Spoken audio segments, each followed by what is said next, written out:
Shalom saudaraku yang diberkati oleh Tuhan. Apa kabar saudara semuanya hari ini? Kiranya kita semua tetap ada di dalam lindungan dan naungan Tuhan.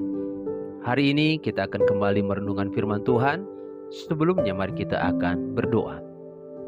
Bapa yang baik, kami bersyukur kepadamu. Engkau setia dalam kehidupan kami. Terima kasih buat keselamatan yang Tuhan beri. Terima kasih buat janji-janjimu yang menghibur kami, memberikan kami pengharapan. Firman-Mu kembali akan kami renungkan hari ini. Biarlah kebenaran-Mu menjadi berkat, menjadi tuntunan di dalam perjalanan hidup kami. Di dalam nama Tuhan Yesus kami berdoa. Haleluya. Amin. Hari ini kita akan merenungkan firman Tuhan yang terdapat di dalam kitab Matius pasal yang kedua. Kita akan membaca mulai dari ayat yang ke-11 dan ayat yang ke-12 saja. Demikian firman Tuhan. Maka masuklah mereka ke dalam rumah itu dan melihat anak itu bersama Maria ibunya. Lalu sujud menyembah dia. Mereka pun membuka tempat harta bendanya dan mempersembahkan persembahan kepadanya, yaitu emas, kemenyan, dan mur. Dan karena diperingatkan dalam mimpi supaya jangan kembali kepada Herodes, maka pulanglah mereka ke negerinya melalui jalan lain. Nah saudaraku, kita melihat konteks kebenaran firman Tuhan hari ini adalah orang-orang Majus yang mendapatkan petunjuk bintang lahirnya raja. Maka orang-orang Majus melakukan perjalanan untuk mencari dan memiliki kerinduan untuk berjumpa dengan raja. Kemudian orang-orang Majus bertanya kepada Herodes, karena mungkin orang-orang berpikir bahwa raja yang baru itu lahir di istana, tetapi ternyata tidak. Dan ketika Herodes mendengar berita dari orang Majus itu, Herodes terkejut. Lalu Herodes memanggil imam kepala dan ahli Taurat dan bertanya, di mana raja yang baru itu dilahirkan? Kemudian ahli Taurat dan imam kepala berkata bahwa anak itu lahir di Betlehem, karena demikianlah yang tertulis di dalam kitab para nabi.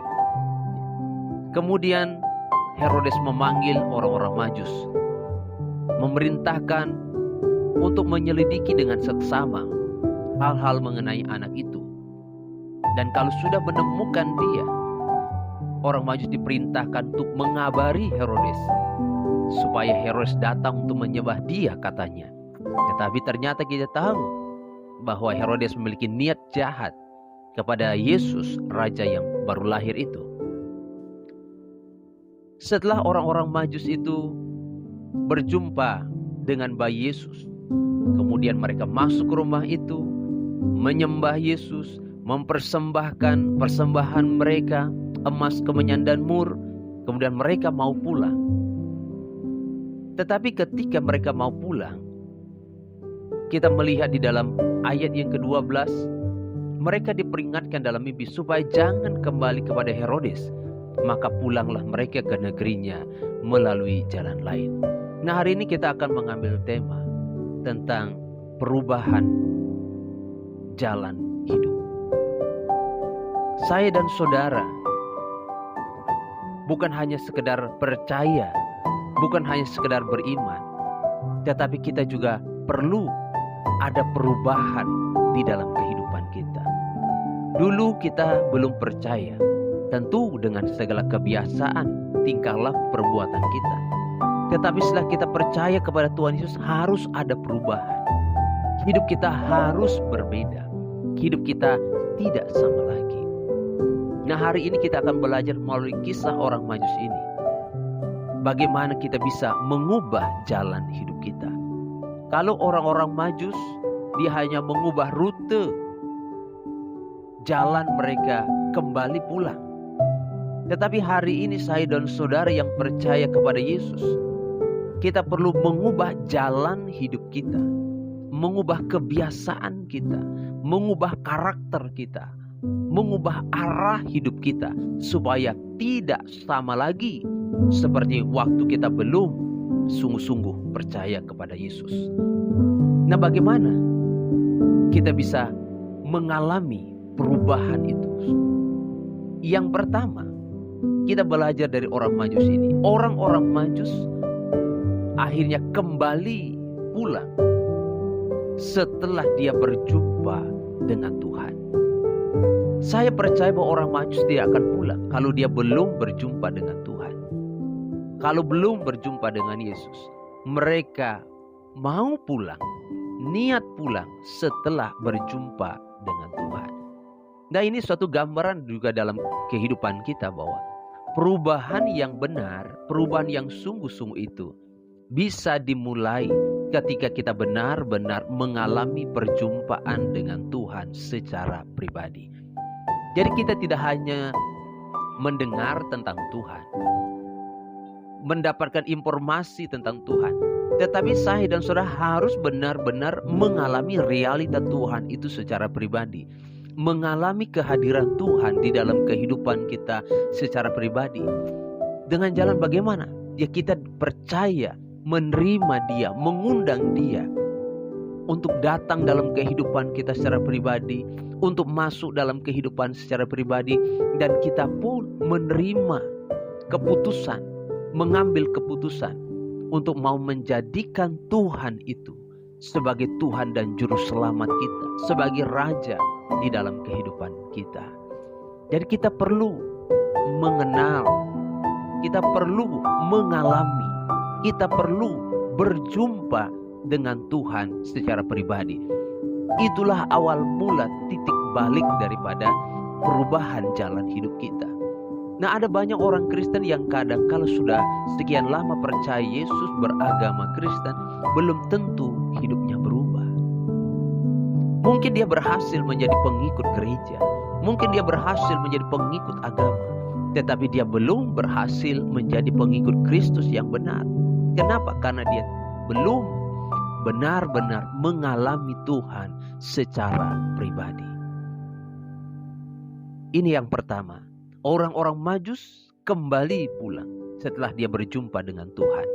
Demikian juga kehidupan saya dan saudara. Perubahan jalan hidup yang baru bisa dimulai ketika kita benar-benar berjumpa dengan Tuhan, mengalami Tuhan secara pribadi. Kemudian yang kedua, di dalam ayat yang ke-12 dikatakan, dan karena diperingatkan dalam mimpi supaya jangan kembali kepada Herodes, maka pulanglah mereka ke negerinya melalui jalan lain. Orang-orang Majus mengubah rute perjalanannya setelah diperingatkan dalam mimpi. Peringatan, warning, membuat orang Majus mengubah rute perjalanannya kembali pulang. Nah, yang kedua, perubahan hidup kita juga bisa terjadi melalui sebuah peringatan-peringatan yang dilakukan oleh Tuhan di dalam kehidupan kita. Ada banyak hal yang bisa dipakai oleh Tuhan untuk mengingatkan kita, menyadarkan kita agar kita segera berubah. Peringatan itu kadang-kala bisa lewat masalah, peringatan itu bisa lewat sakit penyakit, peringatan itu bisa lewat pergumulan-pergumulan yang berat. Peringatan itu bisa lewat musibah. Peringatan itu bisa lewat bencana, lewat malapetaka. Apapun, Tuhan bisa berbicara lewat apa saja untuk mengingatkan kita bahwa ada sesuatu yang salah dengan kehidupan kita, ada sesuatu yang keliru dengan kehidupan kita, dan harus segera berubah. Harus segera mengalami titik balik, berubah. Sebab kalau kita tidak berubah, kita tahu hidup kita salah, kita tahu hidup kita penuh dengan dosa, dan akhirnya membuat kita terjerumus lebih dalam lagi, melakukan perbuatan-perbuatan dosa, melakukan perbuatan-perbuatan keji, melakukan perbuatan-perbuatan salah. Nah, karena Tuhan mengasihi kehidupan kita, Tuhan tidak ingin kita binasa, maka Tuhan memberikan kita peringatan-peringatan, teguran-teguran. Untuk apa? Supaya kita sadar bahwa apa yang kita perbuat salah. Supaya kita sadar bahwa perjalanan hidup kita selama ini keliru. Tuhan mengingatkan kita supaya kita berubah dan mengubah cara hidup kita, mengubah gaya hidup kita supaya tidak sama lagi. Kehidupan yang lebih baik bisa kita dapatkan ketika kita mau berubah. Maka ada banyak peringatan-peringatan yang sering kali Tuhan pakai untuk menyadarkan, mengingatkan kita. Jika hari ini saudara mendengarkan suara Tuhan, janganlah keraskan hatimu. Ketika kita melihat hidup kita ada sesuatu yang salah, ada sesuatu yang keliru, dan Tuhan sering mengingatkan kita. Mungkin bisa Tuhan pakai orang-orang dekat dengan kita mengingatkan kita. Mungkin Tuhan bisa pakai situasi, keadaan di sekeliling kita mengingatkan kita. Segeralah berubah, segeralah sadar, kembali kepada jalan yang benar. Jadi perubahan jalan hidup bisa terjadi melalui sebuah peringatan-peringatan yang dilakukan oleh Tuhan. Kemudian yang ketiga, perubahan hidup bisa terjadi dan dimulai ketika saudara mulai mengambil keputusan. Orang-orang Majus setelah diperingatkan dalam mimpi supaya jangan kembali kepada Herodes, maka pulanglah mereka. Ini berbicara keputusan secara pribadi, komitmen secara pribadi. Ya. Tuhan sudah berbicara mengingatkan kita. Firman Tuhan sudah berbicara mengingatkan kita. Tuhan pakai hamba-hamba Tuhan mengingatkan kita. Tuhan bisa pakai apa saja untuk menyadarkan kita. Tetapi kalau kita tidak mengambil keputusan, semuanya akan menjadi sia-sia. Peringatan-peringatan itu akan berlalu begitu saja. Teguran-teguran Tuhan akan berlalu begitu saja. Kenapa? Karena kita tidak mengambil keputusan segera mengubah jalan hidup kita. Jadi ini yang paling penting. Keputusan kita, komitmen kita yang akan menentukan benar-benar akan berubah atau tidak. Apakah benar-benar jalan hidup kita akan berbeda atau tidak? Keputusan kita. Orang lain boleh mengingatkan kita, orang lain boleh menegur kita. Bahkan Tuhan berbicara, mengingatkan kita dengan kasih-Nya. Tapi kalau kita tidak merespon, kalau kita tidak mengambil keputusan, akan sia-sia. Nah, kita harus mengambil keputusan. Tanggung jawab itu ada pada kita. Perubahan itu adalah keputusan kita. Kalau kita didesak terus didesak, mungkin kita akan berat. Tapi kalau kita sendiri yang punya tekad, punya kemauan, mengambil keputusan, komitmen, dan benar-benar kita gumuli dengan serius komitmen itu, tidak ada yang mustahil di hadapan Tuhan. Tidak ada yang tidak bisa diperbuat oleh Tuhan.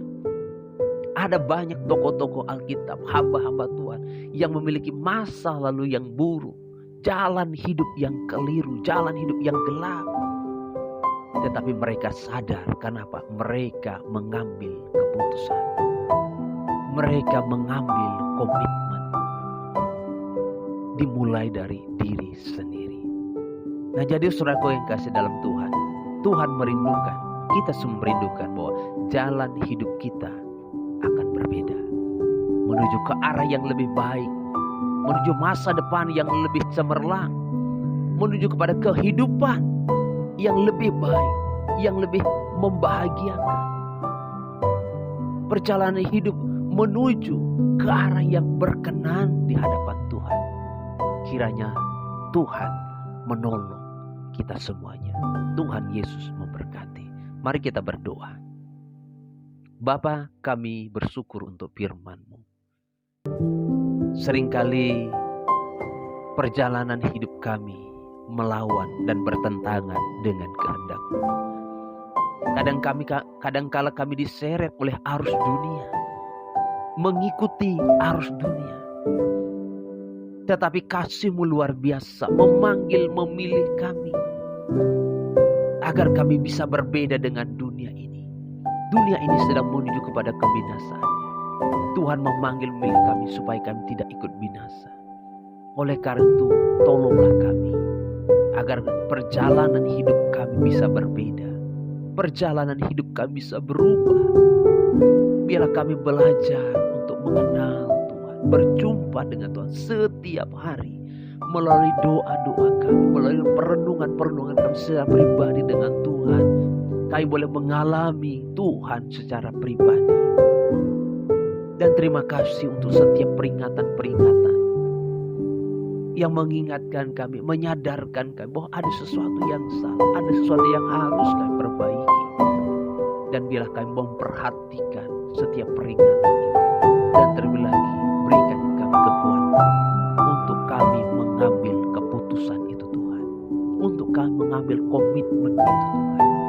Roh Kudus kuatkan hati kami, supaya hidup kami, jalan hidup kami benar-benar berubah ke arah yang lebih baik dan bisa mempermuliakan nama Tuhan, dan kami boleh menikmati hidup dan kehidupan yang lebih baik lagi. Di dalam nama Tuhan Yesus kami berdoa. Haleluya. Amin. Tuhan Yesus memberkati saudara. Jika renungan ini berkati, menguatkan saudara, bagikan kepada rekan-rekan saudara yang lain supaya mereka pun boleh diberkati oleh Tuhan. Haleluya. Amin.